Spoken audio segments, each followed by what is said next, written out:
Welcome in then to the latest edition of Extra Time. Craig and Kasey's here. Craig's got back problems, but he's not one to complain about it. Not at all. No, that's all right. Jan is with us as well. Jan, I have to say, as a parent who has spent thousands of dollars on soccer camps, well done this weekend. Obviously putting on a free camp in Neuer. I thought that was really cool. Thank you. I do that, and they need to be free because every kid will have a possibility to take share of a great soccer school. Thank you very much, Dan. That's all right. By the way, send your checks in now to the Kasey Keller Scottish Soccer School of Goalkeeping. You got to keep the American system right. I mean, what Jan didn't tell you was the huge sponsorship he got to put on a free soccer clinic. That's what he didn't tell you. The amount of people Don't kill a good story, Kasey. Don't kill a good story. The amount of people who noticed the athletics track and was asking about whether or not a fish was there for you to give the kids tips as well, Jan. It was quite telling. Right, is it time that people universally recognise Manuel Neuer? Kasey, as the greatest goalkeeper to ever play. Look, Neuer. Who is your greatest goalkeeper? I don't think Present company excluded, obviously. Well, of course. I don't think you can. I think you have to go kind of generational. Okay. Kind of in, when you look at. I don't know. Goalkeeping hasn't changed that much, has it? Oh no, not at all. Look, I liked Shilton. I liked Peter Shilton. One thing I know this sounds terrible. Wasn't very good at those penalties in the '90 World Cup. We never got near one of them. But I think should have brought Dave Besson. He got outjumped by Maradona. One thing that though for me as a young kind of American kid, kind of getting into soccer, football, and as a goalkeeper, this sounds terrible, but I loved that Tony Schumacher hit from the '82 World Cup. I don't say that. Something going within you? I don't know. On Patrick Battiston. Yeah, I don't know. Yeah. I know it's terrible, but as a kid, What's going on here? What's going on? Maybe it was the American football in me or whatever, but that got you going. It was funny you mentioned Neuer. I saw a clip from a podcast a week or two ago. You might not have seen this, but you know how I'm across everything. You know that. Yeah, I wonder where this is going. No stone unturned. It was a former goalkeeper, or maybe still is, Ben Foster, who has some sort of podcast, and he was interviewing Eric Dyer. Okay. And Eric Dyer said, look, and I only saw the clip. He said, "I've never ever seen anything like Neuer." He said it was scary. He said, and he said the Bayern boys said to him, "You should have seen what he used to be like when he was younger," and he went. He said, "That's how good he was." He said he's played in England. He's played obviously with Lloris at Taunton. I mean, probably played with a bunch of goalkeepers. And he said that Manuel Neuer, when you're up close and personal, training with him and playing with him, he says you just don't realise. He said incredible. I thought there was times when I was calling matches in particularly when Bayern was super dominant. Probably those first couple of years when he got to Bayern. It was almost like he was so bored. He would then go do something crazy because he was so bored because it was so easy for him. To get something going. And I mean, look, Neuer's definitely in the conversation, 100%. What will he do next, Jan? It's interesting because the goalkeeping nation of Germany, in case you would know this, is that Baumann is in goal. Ter Stegen has his trouble in Barcelona, of course. I don't think that it's a big risky bet to think that Manuel Neuer will be goalkeeper number one for Germany at the World Cup, because as Julian Nagelsmann's team is struggling, who do you call? You don't call Ghostbusters, you call Manuel Neuer because he gives you that safety. And I'm with Eric Dyer. I mean, he's fantastic now, but he used to be even more. For me, though, I have to say, my goalkeeper, who is the goalkeeper, is Peter Schmeichel. I like Pete a lot, 100%. 100%. No question. And we got a Peter Schmeichel question coming up, actually. But they haven't put that together because that would be too sensible. Liverpool have invested heavily. You've still not got over the short sheet it was on the live show that you spat your dummy out about. I didn't spit my dummy, Craig Burley. Ah, you were going like that to the camera when we were on the graphic. God, somebody stuffed it up again. Keep telling them. What happened? Hey, you just give me a what piece happened of to paper. your back? What happened to your back? It was my back. My back. Yeah, Tell you what, it's my back. Don't worry, you'll hear all about it. He's getting cupped on. Was it Wednesday? Is that what they call it? Cupping? I'm going for a massage. Yeah, but you said And you're getting chiropractor. the thingies. And I've got that stuff for my knee. Yeah. Falling apart. The Michael Phelps of ESPN FC. Yeah. What did he used to do? Everything. He used to swim. Yeah, but what stroke? He used to win. He used to win. That's the What big stroke difference. was it? He won a lot. Didn't he get into golf as well? There was a show Yep, trying to yep. play golf, wasn't there? Play him for money. Liverpool have invested heavily, Jan, in attacking players this transfer window. Do you think this gamble will pay off in the long term, or could it prove unsustainable and come back to hurt them? I don't think it is a gamble because I think it's interesting to see the net spend. That is all that matters. I mean, there is no oil or gas under Anfield. They've just managing the club very well. They have managed to take the greatest talent of German football next to Musiala, Florian Wirtz. They got Isak at the end. Ekitike will think what's happening, but they still managed to take the best players available in the market. We can discuss, and we have discussed a lot, do they need an extra defender? But I think this is great business because they can sell players. Manchester United, Bayern Munich, they can't even sell players, meaning they can't even buy players. So that is my answer to that.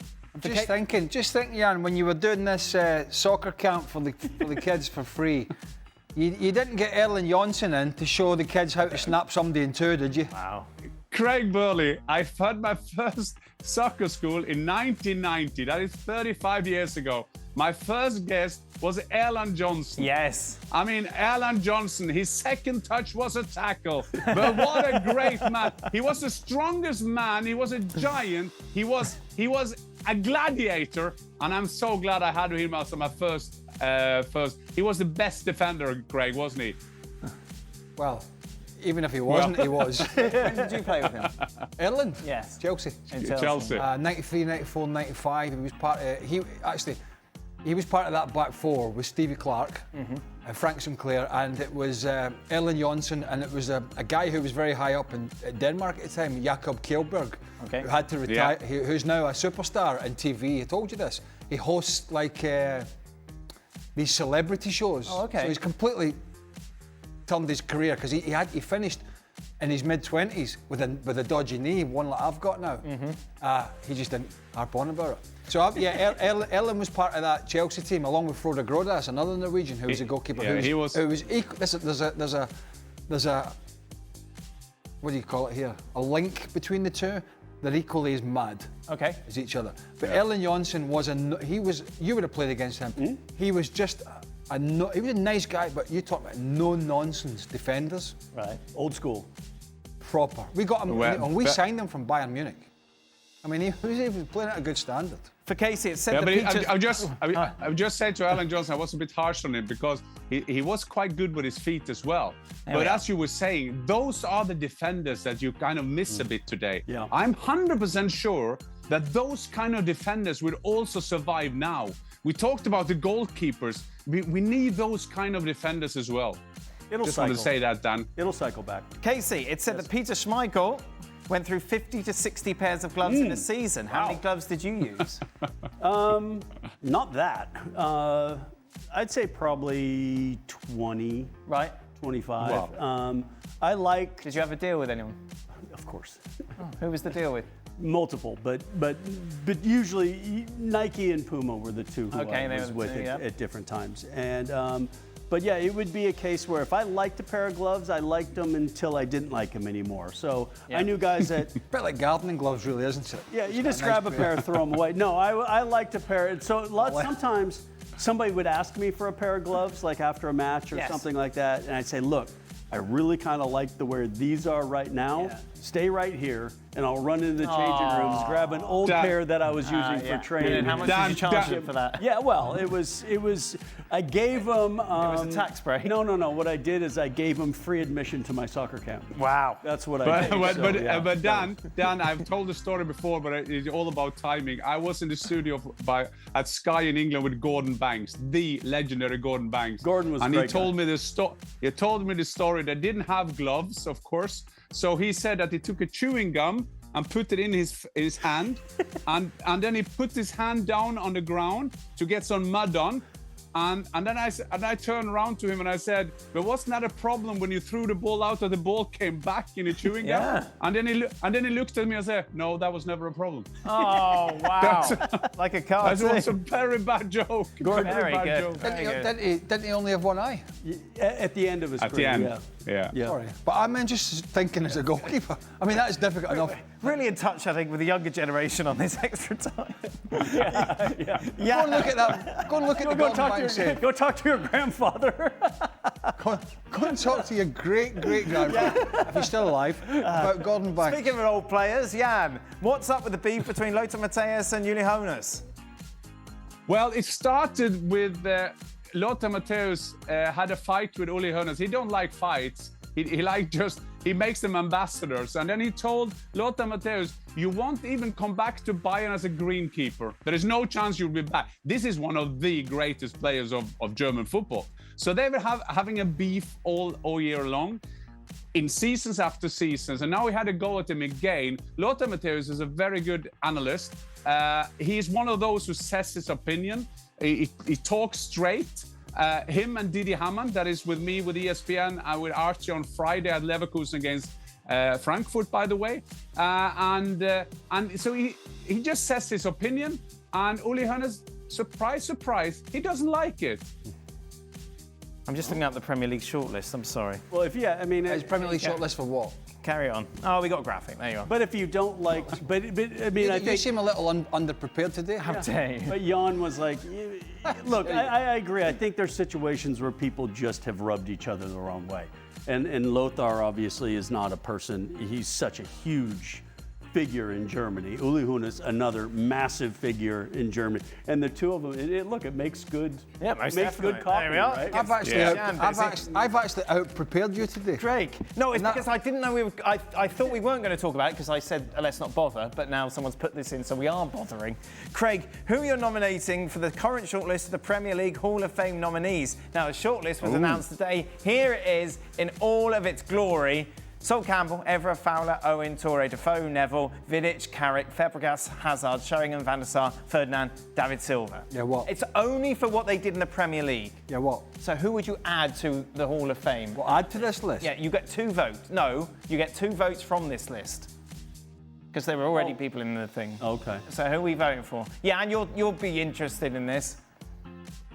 I will first say to Craig before he makes his pick, there is only one who won the Ballon d'Or Yes. of them. Yeah, that's the 4th one. Yeah, I will say in terms of when he was at his best, Eden Hazard needs to be there, 100%. Yep. And then my second vote, I will go defense, and I will say Vidic. Oh, okay. All right. For what they did in the Premier League. Only in the Premier League. The Don't Premier forget what they League, did only Premier League internationally. at the For what best. they did, Yeah. like obviously Hazard and Real Madrid. Just Well, I forget like everything. Les Ferdinand, what Les did, and all, but I would go for, because it was more longevity than Eden Hazard, I would go for 2 front guys, Robbie Fowler and Teddy Sheringham. Teddy Sheringham, who come up all the way through from Millwall to Forest, Tottenham, Man United, Yeah, fair enough. was a top player. I had 3 teammates on there. I thought that was pretty cool. Who? From Teddy, Les, Teddy. and Oh, Jermaine. So, huge respect for Les. Les is a great guy. Les was, Teddy, I caught him, on his second stint at Tottenham. And, Jermaine then was the guy that kind of came in after Teddy and Les had left and banged in a bunch of goals. Obviously, playing against the young Michael Owens, Robbie Fowler, the guys who were, then obviously there were some guys who I was a little bit too old, but Yep. Robbie Fowler was a guy I tell almost every striker, that young striker. I said, every time I made a save, Robbie Fowler was hovering, waiting for that moment, making that run 300, 400, 500 times for the 2 or 3 times that the goalkeeper bobbles it, that he gets that tap in. And those little things you just can't coach. You have that or you don't. Well, Michael Owen and he's been piping on about it this week. If you've noticed, what with Howard Webb? Yeah, but good quote. No, I think. He's been piping on about it. Somebody compared him to Wayne Rooney, and the goals, and he's getting into some sort of beef about. I don't know why they bother, right? And he's calling Wayne Rooney Waza and all that sort of stuff. But Michael Owen, when he was a teenager, was unbelievable. I mean, I played against him when he was 18 when he was at Liverpool in that UEFA Cup game that McManaman scored the great goal to make it 2-2 at Celtic Park. But even he'll admit, as he got into his early to mid-20s, he made that move to Real Madrid, so he's out the Premier League then. Yes. So, right. There's a period where he went out, he came back, he wasn't the same. Yes. Whereas the others, were, as Kasey said, Fowler for years at Liverpool and Teddy Sheringham for a few clubs. But Les from QPR. There's a lot. I think Eden Hazard. Newcastle. But I think, to be fair, I think Eden Hazard is top of that list. No, but his period at Chelsea was relatively short. Yeah. But it was so successful, and he was such a star of that side. I think Robbie Fowler was brilliant, but he didn't win the Premier League. But that's not Robbie Fowler's fault. No, and this goes back to the Ballon d'Or. No, it's an interesting debate. I'm looking at him as somebody that does their job in any particular area. Right. You can't control what your team wins every season. You can play a part in it, but you can't control a keeper chucking one in or a defender making a mistake. But if you look at what he did as a striker over numerous years, he was lethal. Yeah. Absolutely lethal. But it's interesting, Craig, that you don't care about awards anyway, but you have so great arguments here. No, but it's interesting because if you put skills, that's why I didn't want it in the show yet. How long you do it. Of course, to compare then Teddy Sheringham, who did that for a generation. Eden Hazard did it for 4 or 5 years at Chelsea, so it's hard. Then you have to take titles in, and sometimes you can have a free. You can have be a passenger for a winning team, but Eden Hazard wasn't that. Eden Hazard was influential. He made them win those titles. But great players there. So, but it's hard to compare a Teddy Sheringham to an Eden Hazard. Yeah. Is Kasey distraught about Daniel Levy leaving? Did you have a relationship with Daniel Levy?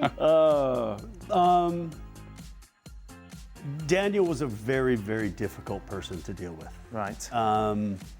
Now, I will give Daniel a ton of credit for what he did for the stadium, for, kind of bringing Spurs, to a level. But I also feel that it could have been done in a better way. There was a lot of interesting things that happened, situations where you've agreed terms, you show up to sign your contract, and there's little things that just don't need to happen, slipping in different contracts and different stuff like that. Players, in the end, it's business and I'm trying to do that. But players have options. And when you feel disrespected before you've even kicked a ball, it's not going to help you with that tiny little percentage that you need to fight to win.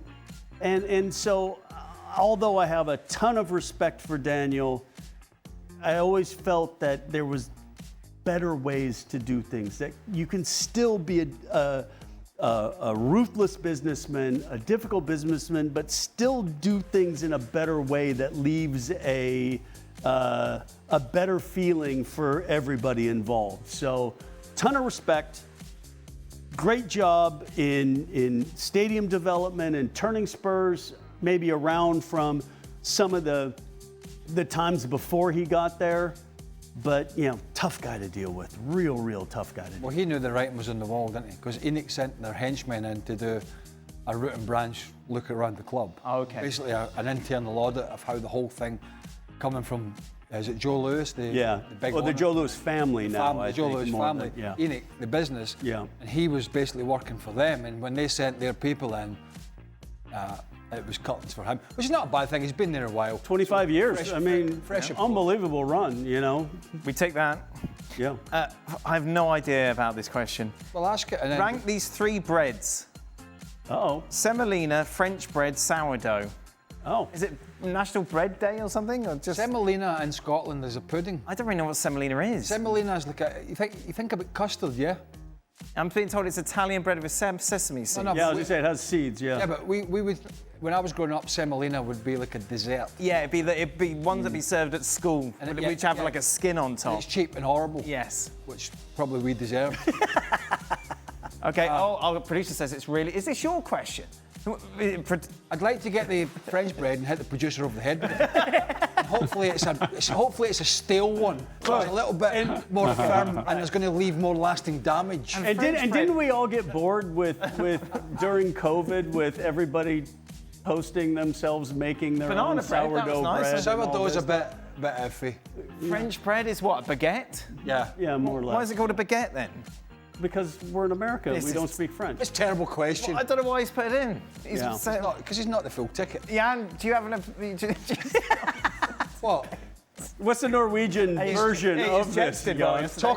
Talking about breads, the producer, he's a sandwich short of a picnic. Well, there we are. Yes, No indeed. doubt. Oh, the Jets! I was thinking about them when the Jets were on. Yeah. Oh, it was so close, wasn't it? It was so close to the Jets. And then that guy came and walloped it over from 60 yards. And he hates Alvarez, the tennis player. After French bread being a candidate, I would say the best bread is Norwegian bread. What's special about your bread, Jan? I have no idea. I just call it Norwegian bread.